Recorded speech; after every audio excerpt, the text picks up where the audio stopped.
पिशवी आहे अशीच मोठी पिशवी तुम्हाला त्या बॅगमध्ये टाकायला भेटणार आहे. म्हणजे 150 रुपयाला असते ती. आपण जर एकदा बनवलं आणि ती बॅग थोडी खराब जर झाली तर आपण ही प्लास्टिकची बॅग 150 रुपयाला विकत आणली पाहिजे.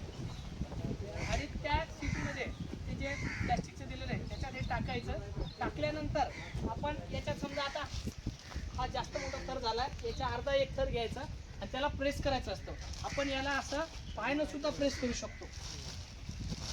असं दबत आहे की नाही खाली? दबत आहे म्हणजे काय? याच्यातली जी हवा आहे ती हवा बाहेर निघत आहे. बरोबर आहे. आपण आता हे छोट्या लेवलवर करत आहे. आपण तुम्ही जर या बॅगमध्ये करसाल, एक माणूस किंवा 2 माणसं त्याच्यात उतरवा आणि असं त्याला 5 मिनिट कमीत कमी, कारण की त्याच्यातली जी हवा आहे ती पूर्ण बाहेर आली पाहिजे. ती जोपर्यंत हवा बाहेर येणार नाही तोपर्यंत चांगला मुरघास बनणार नाही. हवा आत आहे म्हणजे ते मुरघासला खराब करेल. याला खराब झालं म्हणजे याला वास खराब सुटेल, जनावरं आपली खाणार नाही. बरोबर आहे की नाही?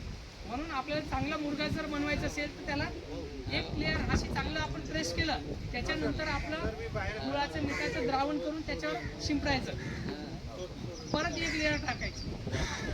आता तुम्हाला थोड्या वेळ आधी सांगितलं की याच्यातला मॉइश्चर कसं ओळखायचं. आता हे जर बघितलं तुम्हाला हाताला याला पाणी लागेल म्हणजे याच्यात मॉइश्चर जास्त आहे. तुम्हाला काय सांगितलं की आपण ज्यावेळेस आपल्याला मुरघास बनवायचा आहे तर आपली मक्की कशी कापली पाहिजे. आपण ज्या मक्कीमध्ये कमीत कमी 65 ते 70% मॉइश्चर असलं पाहिजे.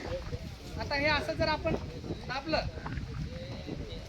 आणि असं हळूहळू जर ते उघडत असेल तर याच्यात मॉइश्चर कमी आहे. जर हा गोळाच बनून राहील, आपण असं दाबलं, हा असा गोळा जर जाग्यावर राहिला, हे एक एक सुटत आहे ना, म्हणजे याच्यात मॉइश्चर कमी आहे. जास्त ज्यावेळेस मॉइश्चर असतं तर असं एकदम गोळा होऊन जाते. तर तसं आपल्याला वापरायचं नाही. हे आपण कधी जर आपल्याला मुरघास बनवायचा आहे तर कापणीच्या आधी आपण हे चेक केलं पाहिजे. कमीत कमी 65 ते 70% मॉइश्चर याच्यासाठी की त्यामध्ये जास्त पाणी असलं तर लवकर खराब होईल. ते चांगलं होणार नाही. मॉइश्चर कमी असलं लक्षात आलं ना?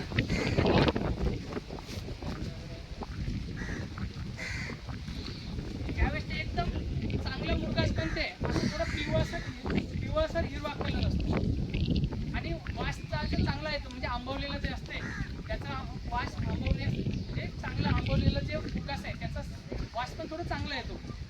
आणि तो चांगला वास असला तरच ते खाईल. त्याला जर खराब जर झाला तर एक काळसर होईल, बुरशी राहील त्याच्यामुळे आपले जनावर खाणार नाही. आणि बुरशीवाला आपण टाकलंय तरी खाल्लं तरी खूप खराब होणार की नाही.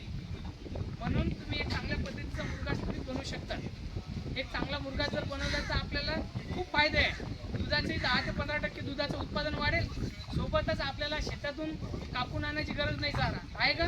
2 माणसं लावायची गरज आहे का?